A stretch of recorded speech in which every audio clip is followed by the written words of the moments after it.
let me know if it will be too small, okay? Hopefully I figure out how to make the code larger. So I'm Grant Celley. I'm on Slack with Pumpkin Spice. My GitHub is just my first last name combined.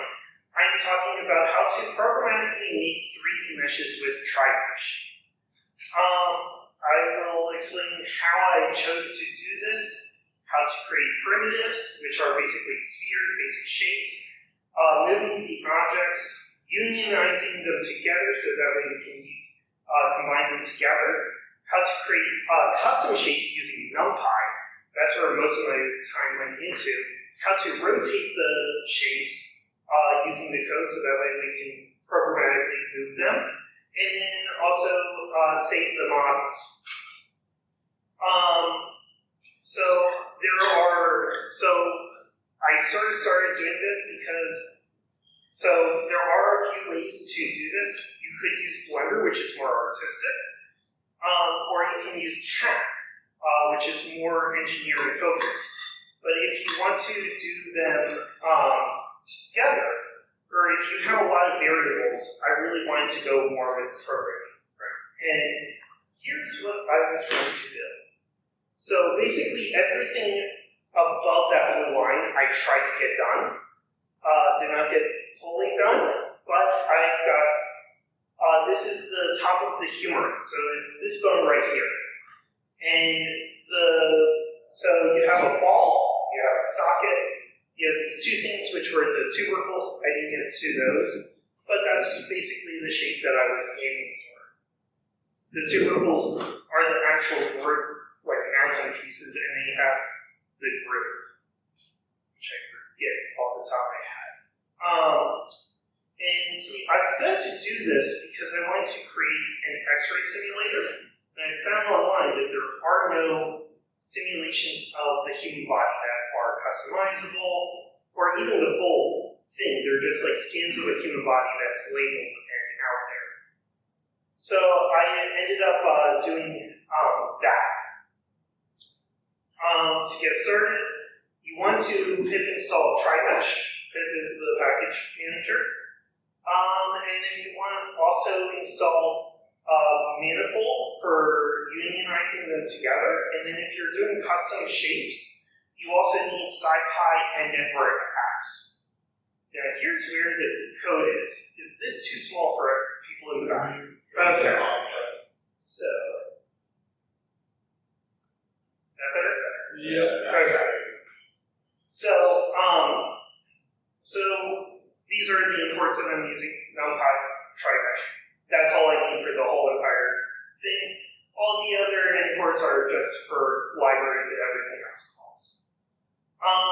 So for the model, so if we want to get started, we can use the primitives, and we can just say, hey, Trimesh, create a primitive sphere radius of 1. And then you type in model.show. This is why I used a Jupyter Notebook, because I can write my code in here, and then I can just press this, and it will run. And then for Trimesh, I get a viewer, and I can go ahead and rotate it if you can barely see it, but I can actually rotate it and view what I'm coding. So now I want to talk about moving the objects. So I also took down the measurements using that Wikipedia view and Gimp measured the pixels. And I created a sphere, and then I took the net, which is the line. I also called it a base in the code, and I took the measurements of that. And then if you look here, I can also do the translation. So I just translate the stuff, or translate one of them off-center enough, and then I go ahead and create the union. And I used Manifold. There are other engines that can work, but I got Manifold to work in. That's what I ended up doing.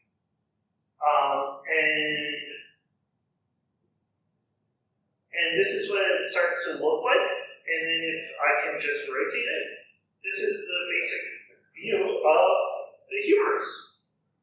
Now, one thing I noticed is that it basically has like a curve that goes like right here if you see my mouse. So I wanted to do that, and I need to create a custom geometry. This is where I got into what I think is the ugliest code I've ever read.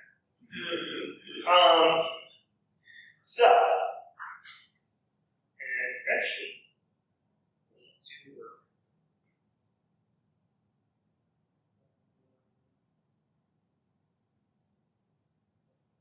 Okay, so I'm doing all this with functions with the Jupyter Notebook, which is a little weird, but so first I need to get coordinates equally spaced. So that's where lid space comes from. And then I'm also doing radians, because an oval is actually just a circle that you stretch out for one of them. And then I need to calculate the parabola, which was all of this stuff. I had to, and then from that, I calculated what the maximum radius for each layer will be. And then what I do is I start to build the points using an array. This is a list, Python list, and then I'll convert it into an array later.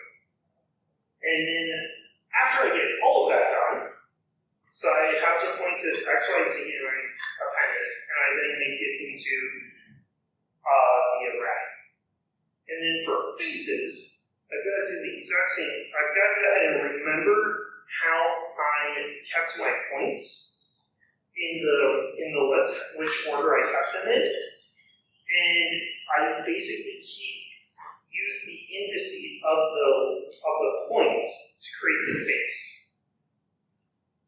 And then I have to go ahead and use the top left. So I have to remember which one would be the top left, the top right, bottom left, and bottom right. And then I took on a piece of paper of all the different points, and I drew a line. And I'm like, okay, so this triangle is these 3 points, and then the second triangle is like these 3 points. And that's what this was. Also, paper so much more helpful than an LLM for a lot of this stuff. And then I create the top and the bottom. By the way, Trimesh only works with triangles, so you can't build quads. But also for the top and bottom, all I need to do is keep track of the first point, and I just go, okay, now for every other point, keep track of the next 2 points, and then it builds out the faces for all of that. And then I also created the back, and I basically did that like for the oval parts, remembering the top left, top right, all of that. And then I need to do this one thing, and this is where I needed SciPy and network X, was the fixed normal. So if you would make the thing, so half of my triangles were facing outwards, and the other half were facing inwards. So to go ahead and fix all that, so it's facing all outwards, I had to use the fixed normal. And then I just returned the model, created a test set to see what it looked like, and if I can then, so I made this really large, and then this is what I made. So it looks like so as you can see here, we have the parabola, and they're all oval. So like up here's the really long oval, and then down here, we have a really small oval.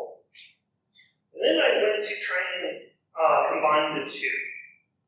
And here's the code, added in the curvature, applied my translation, and this is what I got.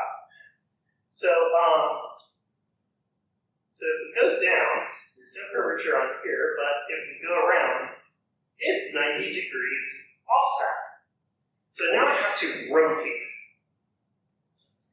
And to rotate this, what I need to do is I need to create a new a new matrix, and I forget the name of the matrix, but there's a function that can create this matrix for me, and called the transforms rotation matrix.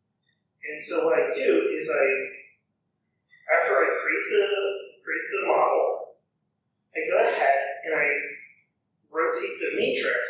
I say, hey, this needs to be in, so from radian, create the radians, 90 degrees, and then have the direction of, is it of the x, y, z, okay?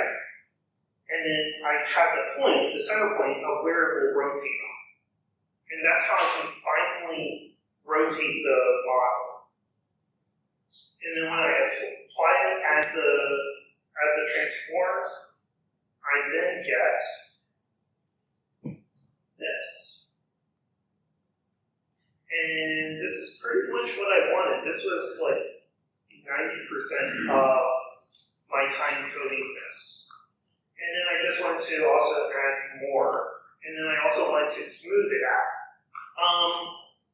So I just copied and pasted for the top part, but to smooth it, you use something called subsurface.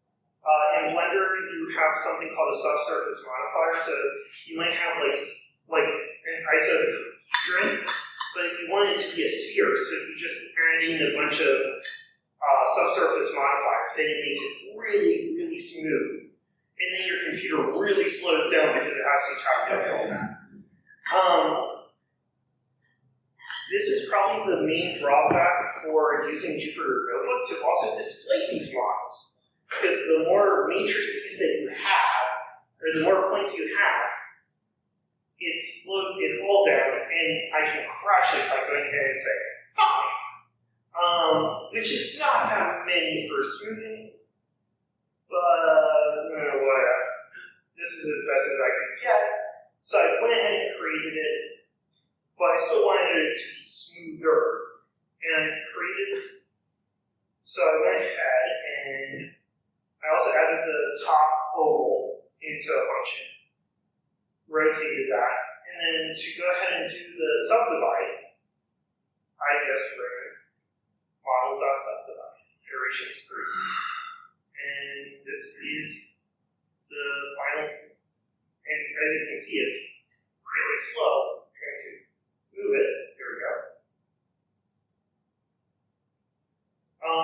And this is the final model I got. Like I said, I didn't get to the tubercles.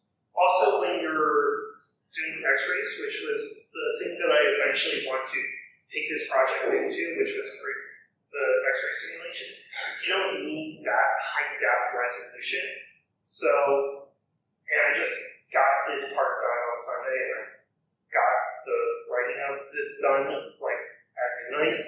So I did have more time to make it just like that picture out of Bob. But this is the final shape. And then that's all great and everything, but you sort of want to save these models also. So you can just literally type export and have an OBJ. I did try STL files. There are many issues with it. For me, especially, the model does not save STL. I was running into errors. Once I changed it to OBJ, it was fine. But the STL files also have less data in them. Also, another fun fact with sending OBJ files is that it will send like the matrices or the points of all of your stuff. And if you're sending it through Slack, it will show the actual matrices. So when you have to send it to a guy to make up a newsletter if you're giving a speech, they won't realize that. I'm sorry, Josh. I find that really funny that Slack does that. And to show that it saved it, I put it down as so funny. But I could also write in tech next. And I can run this, and then and And then to show, I hope I got it. If I reload. And that didn't work.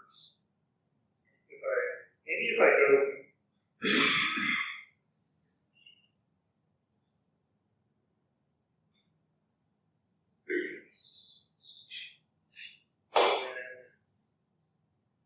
I did get the so funny too. Yeah.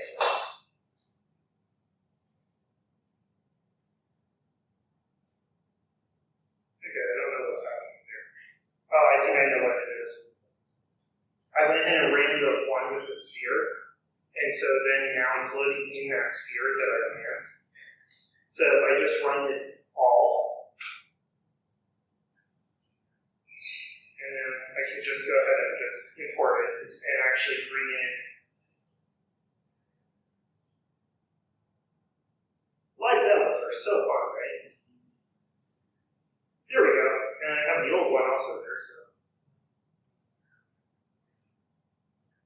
so now you can bring into Blender your slicer, and you can then also maybe 3D print your stuff. You can modify it in Blender, and that's basically how you do it. Any questions? Ken? No, I was just saying, good job.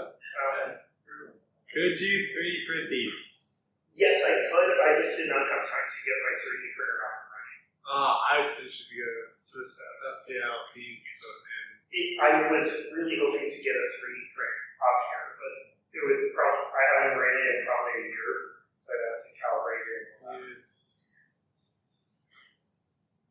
Josh? What is your plan for simulating with the models you make? So I was going to so I had a private repo. I was doing the modeling with Jupyter Notebooks, and then I was going to then convert those over into like actual Python files, so that way then if I need to like have a fast API, I could call that, or I could go ahead and put it into a Django project, and I could also write helper functions. Like writing the quads, I might as well just put that into a helper function that would then return both of the points. So, kind of along the same lines, but more like, what would like the output of the simulation show? Is it meant to like resemble like an actual X-ray image? Yeah, that was the idea. I am nowhere near that. There's like 200 bones in the body, 500 muscles.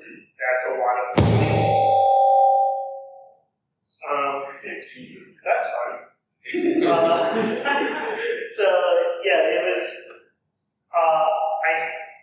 I haven't gotten to the actual that part yet at all. This was taking the bare minimum product and like stripping it down to 1,000th of what I really would have wanted. Alex? I think it was section at the beginning of your talk that was like, why not Blender or something like that. I don't know if I missed you saying it. So why not Blender? Why not just do Blender? Because I want to be able to programmatically change the body sizes, and I would have, like, just for this, right? If we go back to the amount of variables I needed, over here, right? The surgical head radius versus the length of the neck versus I still had to do the tubercle. So the length and width of the greater tubercle, which is that square piece that goes in, the lesser tubercle, how far out that goes. That's another variable that I would need. So I have a lot of variables that also I want to be able to change with the code. And if I'm going to send this off to a program to create different body sizes, I need to be able to change all these variables. And in CAD, I also don't want to have a spreadsheet of 1,000 variables needed to change a body size.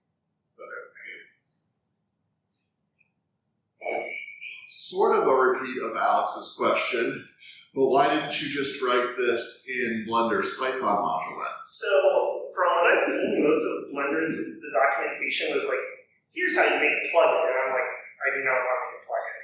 So I was like, so I just ditched Blender 3D Python library. That's good. Did you compare to any other scripting or code platforms for your models? Only in Python. Besides Python. Yeah, I'm a Python fanboy. So. Do you have a data set in mind for actually generating? He's looking for volunteers right now, so. I would, well, if I can actually get the surgical head up, I do want to 3D print it and then give it to like hospitals, say, hey, I can do this, wow, hire me. But at the same time, like, all I would take is from like Wikipedia or like an anatomy textbook. The hardest part for that is to also know how does the body even change, and I don't know how I would find that information, and also find out the dynamics of that, because like then I'm going to code in like standard deviation, mean, and all of that. So.